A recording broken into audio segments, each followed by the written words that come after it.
नमस्कार, स्वागत है आपका टीवी9 भारतवर्ष के स्पेशल बुलेटिन में। हम आपको अब बड़ी खबर बताने वाले हैं। जो अग्निवीर योजना है सरकार की, उससे जुड़ी हुई कुछ बड़ी और अहम जानकारियां सामने आ रही हैं। अग्निपथ क्या होने वाला है ये सरकार के लिए?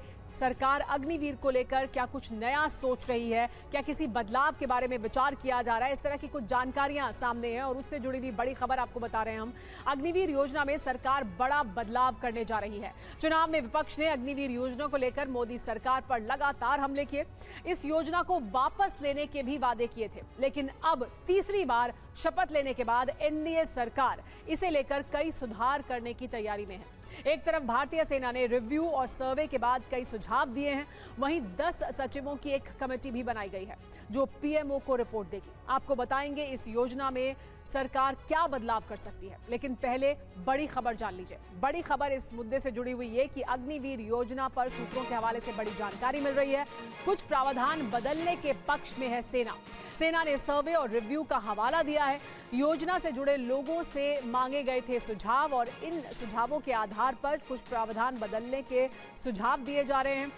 सेना की तरफ से सर्वे और रिव्यू का हवाला दिया जा रहा है कि उन्होंने जो सर्वे किया है, जो रिव्यू किया गया है इस योजना को, उसके बाद कुछ बदलाव है जिनका प्रावधान किया जा सकता है।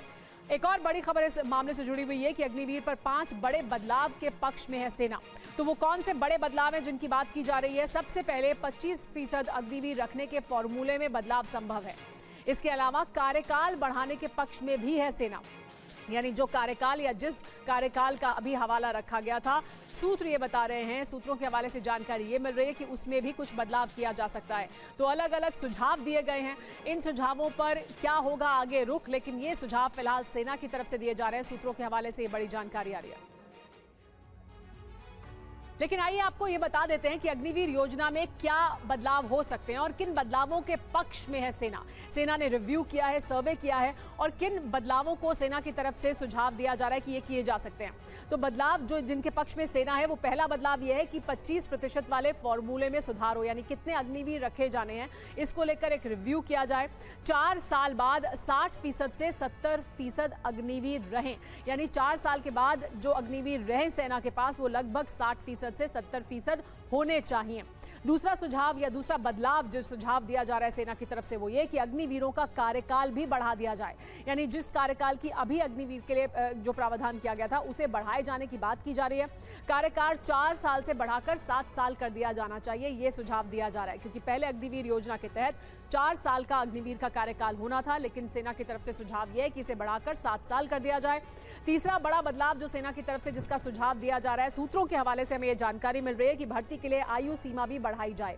भर्ती की उम्र 17 से बढ़ाकर 22 से 23 साल कर दी जाए। पहले 17 साल की आयु सीमा थी, लेकिन इसे बढ़ाया जाना चाहिए 22 से 23 साल तक भी। अगर आप अग्निवीर योजना में आना चाहते हैं तो आप इसके तहत आ सकें, यह प्रावधान किया जाए। चौथा बड़ा बदलाव जो सेना की तरफ से जिसका सुझाव दिया जा रहा है, वो ये कि ट्रेनिंग के दौरान विकलांग होने पर मदद मिले। अभी ऐसा कुछ नहीं था, यानी जो अभी की योजना है उसमें इस तरह का कोई प्रावधान नहीं था, लेकिन सेना का यह कहना है कि अगर ट्रेनिंग के दौरान कोई हादसा होता है, कोई विकलांग हो जाता है, तो फिर उसको मदद मिलनी चाहिए। सर्विस खत्म होने पर भी विकलांगता भुगतान जारी रहना चाहिए, यानी वो अपनी सर्विस जब पूरी कर बाहर निकले तो भी उसको जो ये भत्ता है, जो ये सहायता है, वो मिलनी चाहिए। 5वां बड़ा बदलाव ये कि शहीद होने पर परिवार के सदस्य को नौकरी मिले। अभी ये प्रावधान नहीं था और एक बड़ा फैक्टर था जिसकी वजह से इसका विरोध हो रहा था, क्योंकि सेना में जो अभी लोग हैं उनको, उनके परिवार को नौकरी मिलती है। शहीद होने पर परिवार को आर्थिक भत्ता भी दिया जाना चाहिए, तो नौकरी भी मिले और आर्थिक भत्ता भी दिया जाना चाहिए। इस पर हमारे साथ टीवी9 भारतवर्ष संवाददाता जुड़ गए, न्यूज रूम से संवाददाता सुमित चौधरी जुड़ गए हैं। इसके अलावा अंजू निर्वाण भी हमारे साथ जुड़ी हुई हैं। सुमित, ये मुद्दे जो सुझाव दिए जा रहे हैं सेना की तरफ से, पहले तो ये बताइए कि किस तरह का ये सर्वे किया गया था। ये जो सुझाव हैं जो सेना की तरफ से रिव्यू और सर्वे के बाद बताए गए हैं, ये दरअसल वही अहम मुद्दे हैं जिन पर लगातार राजनीति भी होती रही है, जिनको बड़ा मुद्दा भी माना गया है कि ये वजहें हैं जिसकी वजह से इसका विरोध हो रहा था। देखिए सुमेरा, सबसे पहले तो हमें ये जानना जरूर है आखिरकार अग्निवीर योजना या फिर अग्निपथ योजना क्यों लाई गई। दरअसल लगातार जो बजट पर प्रेशर बढ़ रहा था या फिर जो फोकस बढ़ रहा था, वो ज्यादातर पेंशन को लेकर ही था। पेंशन एक बड़ा कंसर्न था, जिसकी वजह से नए मॉडर्नाइजेशन या फिर ट्रांसफॉर्मेशन जो तीनों फोर्सेज हैं वो नहीं कर पा रही थी। अभी जो अग्निवीर योजना आई है उससे लगभग, क्योंकि एक सैनिक सैनिक के ऊपर जो खर्च होता है उसमें कटौती करीबन 2 लाख की आई है। और अगर सालाना की बात करें तो 60,000 सैनिकों पर कटौती 1,000 करोड़ से ज्यादा का, यानी 1,000 करोड़ रुपए आपको ज्यादा मिलेगा अपनी मॉडर्नाइजेशन को लेकर। लेकिन इसके कई और पहलू भी हैं जिसपे लगातार विपक्ष या फिर कई लोग जो हैं सवाल खड़े कर रहे थे, जिसको लेकर सबसे बड़ा बात है कि 4 साल के बाद जो अग्निवीर निकलेंगे या फिर जो सैनिक निकलेंगे वो आखिरकार कहां जाएंगे, जॉब सिक्योरिटी। दूसरा सबसे इंपॉर्टेंट बात यह कि उनकी फाइनेंशियल चीजों पर किस तरीके से प्रभाव पड़ेगा। तो इन चीजों को लेकर आर्मी ने कई ग्रुप से, कई वेटरन से, खासतौर पर इंटरनल भी कई सुझाव मांगे, जिसमें इन सुझावों में एज को बढ़ाया जाए या फिर 4 साल की जगह 7 साल किया जाए, उनके जो पूरा टेन्योर है। उसके अलावा उनको जो फाइनेंशियल मदद है उसकी चीजों को बढ़ाया जाए, यानी कि उनके जो अगर कोई जख्मी हो जाता है तो उसके लिए उसको पेंशन या उसको पैसा ज्यादा दिया जाए। अगर युद्ध वाली स्थिति में या फिर ऑपरेशन के अंदर कोई बड़ी कैजुअलिटी हो जाती है या फिर कोई सैनिक मारा जाता है तो फिर उसके परिवार को आर्थिक मदद के साथ साथ नौकरी दी जाए। तो कई ऐसे प्रावधान है, कई ऐसे सुझाव हैं जो इसको लेकर आए हैं। सुमेरा।